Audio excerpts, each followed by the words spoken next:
ಇನ್ನು ಇದಕ್ಕೂ ಮೊದಲು ವಿಧಾನಸಭೆ ಕಲಾಪ ಕೂಡ ಗದ್ದಲದಲ್ಲಿ ಅಂತ್ಯವಾಗಿದೆ. ಬೆಳಗಾವಿ ಅಧಿವೇಶನದ ಕೊನೆಯ ದಿನವಾದ ಇವತ್ತು ಸಹ ಕಲಾಪ ಗದ್ದಲದೊಂದಿಗೆ ಆರಂಭವಾಯಿತು. ಕಳಂಕಿತ ಸಚಿವರ ವಿಚಾರ ಕುರಿತು ಗದ್ದಲ ಆರಂಭವಾಗಿ ಸದನದ ಬಾವಿಗಿಳಿದು ಬಿಜೆಪಿ ಸದಸ್ಯರು ಭಿತ್ತಿ ಪತ್ರಗಳ ಪ್ರದರ್ಶನ ಮಾಡುವ ಮೂಲಕ ಪ್ರತಿಭಟನೆ ನಡೆಸಿದರು. ಪ್ರತಿಭಟನೆಯ ನಡುವೆ ವಿಧಾನಸಭೆಯಲ್ಲಿ ಸರೋವರ ಸಂರಕ್ಷಣೆ ಅಭಿವೃದ್ಧಿ ಪ್ರಾಧಿಕಾರ ವಿಧೇಯಕ ಹಾಗೂ ಹಿಂದೂ ಧಾರ್ಮಿಕ ಸಂಸ್ಥೆಗಳು ಧರ್ಮದಾಯ ವಿಧೇಯಕಗಳು ಮಂಡನೆಯಾದವು. ಬಿಜೆಪಿ ಪ್ರತಿಭಟನೆ ನಡುವೆ ಗೋಹತ್ಯೆ ನಿಷೇಧ ಕಾಯ್ದೆಯನ್ನು ಸರ್ಕಾರ ಹಿಂಪಡೆದಿದೆ. ತೀವ್ರ ಗದ್ದಲದ ಉಂಟಾದ ಹಿನ್ನೆಲೆಯಲ್ಲಿ ವಿಧಾನಸಭೆ ಕಲಾಪವನ್ನು ಸ್ಪೀಕರ್ 10 ನಿಮಿಷಗಳ ಕಲಾಪ ಮುಂದುವರೆದರು. ಆದರೆ ಸದನ ಮತ್ತೆ ಆರಂಭವಾದಾಗಲೂ ಬಿಜೆಪಿ ಸದಸ್ಯರು ಗದ್ದಲ ಎಬ್ಬಿಸಿದ ಹಿನ್ನೆಲೆಯಲ್ಲಿ ಸ್ಪೀಕರ್ ಸದನವನ್ನು ಅನಿರ್ದಿಷ್ಟಾವಧಿಯಲ್ಲಿ ಮುಂದೂಡಿದರು.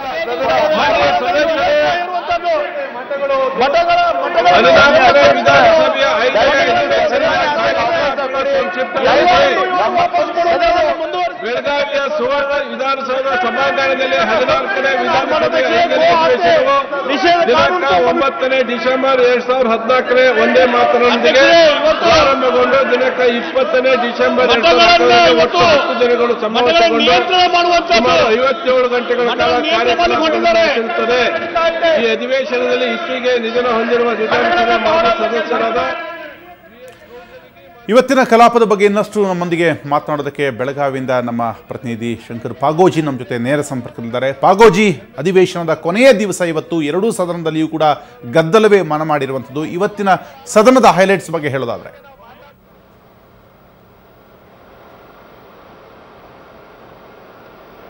ರಾಘವೇಂದ್ರ, ಏನು ಬೆಳಗಾವಿ ಅಧಿವೇಶನ ಕಳೆದ 10 ದಿನಗಳಿಂದ ಏನು ನಡೀತಾ ಇದೆ, ಇದರಲ್ಲಿ ಪ್ರಮುಖವಾಗಿ ಸದನ ಕಲಾಪ ನಡೆದಿರುವಂಥದ್ದು 5 ರಿಂದ 6 ದಿನ ಮಾತ್ರ ಅಂತಾನೆ ಹೇಳ್ಬೋದು.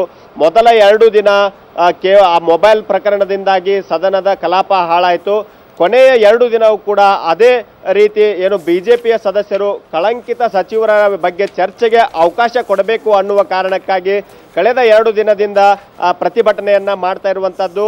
ಪ್ರತಿಭಟನೆಯ ಹಿನ್ನೆಲೆಯಲ್ಲಿ ನಿನ್ನೆ ಮತ್ತು ಇವತ್ತು 2 ದಿನ ಸದನದ ಕಲಾಪ ವ್ಯರ್ಥ ಆಗಿರುವಂಥದ್ದು. ಆ ಹಿನ್ನೆಲೆಯಲ್ಲಿಯೇ ಸದನದ ಕಲಾಪವನ್ನು ಅನಿರ್ದಿಷ್ಟಾವಧಿಗೆ ಮುಂದಿಡಿರುವಂಥ ಒಂದು ಪ್ರಕರಣ ನಡೆದಿದೆ ಅಂತಾನೆ ಹೇಳ್ಬೋದು. ಅಂದರೆ ಬೆಳಗಾವಿ ಅಧಿವೇಶನ ಕಾಟಾಚಾರಕ್ಕಾಗಿ 10 ದಿನ ನಡೆಸಿದ್ರೂ ಕೂಡ ಅಲ್ಲಿಯೂ ಕೂಡ 10 ದಿನವೂ ಕೂಡ ಚರ್ಚೆ ನಡೀಲಿಲ್ಲ ಅನ್ನುವಂಥ ಒಂದು ವಿಷಾದ ಅಥವಾ ಬೇಸರ ಈ ಭಾಗದ ಜನರಲ್ಲಿ ಮೂಡುವಂಥದ್ದು ಇಲ್ಲಿ ಸ್ಪಷ್ಟವಾಗಿ ಕಂಡು ಬರ್ತಾ ಇದೆ. ಪ್ರಮುಖವಾಗಿ ಪ್ರತಿಪಕ್ಷವಾಗಿರುವಂತಹ ಬಿಜೆಪಿ ಆರಂಭದಿಂದಲೂ ಕೂಡ ಪ್ರತಿಭಟನೆ ಮತ್ತು ಗದ್ದಲದಲ್ಲಿಯೇ ಸದನವನ್ನ ತೆಗೆದುಕೊಂಡು ಹೋಗಿರುವಂತದ್ದು ಇಲ್ಲಿ ಕಂಡು ಬರ್ತಾ ಇದೆ. ಅಂದರೆ ಆರಂಭದಲ್ಲಿ ಅವರ ಸದಸ್ಯರಾಗಿರುವಂತಹ ಪ್ರಭು ಚವ್ಹಾಣ್ ಅವರು ಮೊಬೈಲ್ ಜೂಮ್ ಮಾಡಿದ ಪ್ರಕರಣದಿಂದಾಗಿ 2 ದಿನ ಕಲಾಪ ವ್ಯರ್ಥವಾಯಿತು. ಆನಂತರ ಕೊನೆಯ 2 ದಿನಗಳಲ್ಲಿ ಅತ್ಯಂತ ಮಹತ್ವದ ವಿಷಯಗಳ ಚರ್ಚೆ ಆಗಬೇಕು ಅನ್ನುವಂಥ ಒಂದು ಆಶೆಯನ್ನು ಸ್ಪೀಕರ್ ಕೂಡ ವ್ಯಕ್ತಪಡಿಸಿದ್ರು. ವಿಶೇಷವಾಗಿ ಭೂ ಒತ್ತುವರಿ ತೆರವು ಪ್ರಕರಣ ಏನು ನಡೀತಾ ಇದೆ, ಅನೇಕ ರೈತರನ್ನ ಸರ್ಕಾರ ಒಕ್ಕಲೆಬ್ಬಿಸ್ತಾ ಇರುವಂಥ ಒಂದು ಪ್ರಕರಣ ಏನು ನಡೀತಾ ಇದೆ, ಅದರ ಬಗ್ಗೆ ಪ್ರಮುಖವಾಗಿ ಚರ್ಚೆ ಆಗಬೇಕನ್ನುವಂಥದ್ದು ಅಲ್ಲದೆ ಅನೇಕ ಜಿಲ್ಲೆಗಳಲ್ಲಿ ಅಕಾಲಿಕ ಮಳೆಯಿಂದಾಗಿ ಅತಿವೃಷ್ಟಿಯಿಂದಾಗಿ ಸಾಕಷ್ಟು ಬೆಳೆ ಹಾನಿಯಾಗಿದೆ. ಆ ಬೆಳೆಗೆ ಸೂಕ್ತ ಪರಿಹಾರ ಕಲ್ಪಿಸಿಕೊಡುವ ನಿಟ್ಟಿನಲ್ಲಿ ಚರ್ಚೆ ಆಗಬೇಕು ಅನ್ನುವಂಥ ಒಂದು ಹಿನ್ನೆಲೆಯಲ್ಲಿ ಸ್ಪೀಕರ್ ಕೂಡ ಆ ಬಗ್ಗೆ ಆಸಕ್ತಿಯನ್ನು ವಹಿಸಿದ್ರು. ಅದರ ಜೊತೆಗೆ ಅನೇಕ ಬೆಳೆಗಳಿಗೆ ಸರ್ಕಾರ ಬೆಂಬಲ ಬೆಲೆಯನ್ನು ಘೋಷಣೆ ಮಾಡಬೇಕು ಅನ್ನುವಂಥ ಒಂದು ಒತ್ತಡವನ್ನು JDS ಕೂಡ ಮಾಡ್ತಾ ಇತ್ತು. ಆ ಹಿನ್ನೆಲೆಯಲ್ಲಿ ಚರ್ಚೆ ಆಗಬೇಕು, ಆ ಹಿನ್ನೆಲೆಯಲ್ಲಿ ಚರ್ಚೆಗೆ ಅವಕಾಶ ಕೊಡ್ತೀನಿ ಅಂತೂ ಕೂಡ ಸ್ಪೀಕರ್ ಅವರು ಹೇಳಿದ್ರು.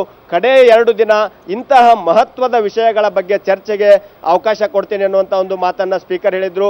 ಆದರೆ ಬಿಜೆಪಿಯವರು ನಡೆಸಿದ ಈ ಗದ್ದಲದಿಂದಾಗಿ ಸಂಪೂರ್ಣ 2 ದಿನಗಳ ಕಲಾಪ ಹಾಳಾಗಿದ್ದು, ಹೀಗಾಗಿ ಒಂದು ರೀತಿಯ ಏನು 10 ದಿನದ ಬೆಳಗಾವಿ ಅಧಿವೇಶನ ಏನಿತ್ತು, ಇಲ್ಲಿ ಸರ್ಕಾರವೂ ಕೂಡ ಕಾಟಾಚಾರಕ್ಕಾಗಿ ನಡೆಸಿರುವಂಥದ್ದು, ಪ್ರತಿಪಕ್ಷವೂ ಕೂಡ ಪ್ರತಿಷ್ಠೆಗಾಗಿ ಗದ್ದಲ ಮತ್ತು ಸಭಾತ್ಯಾಗ ಮಾಡುವ ಮೂಲಕ ಒಟ್ಟಾರೆ 10 ದಿನದ ಅಧಿವೇಶನದಲ್ಲಿ ಯಾವುದೇ ರೀತಿಯ ಫಲಪ್ರದ ಇಲ್ಲದಂತ ಅಧಿವೇಶನ ಇಲ್ಲಿ ನಡೀತು ಅಂತಾನೆ ಹೇಳಬಹುದು. ರಾಘವೇಂದ್ರ, ಇವತ್ತು ಮಂಡನೆಯಾದಂತಹ ಪ್ರಮುಖ ವಿಧೇಯಕಗಳು ಯಾವುದು ಅಂತ?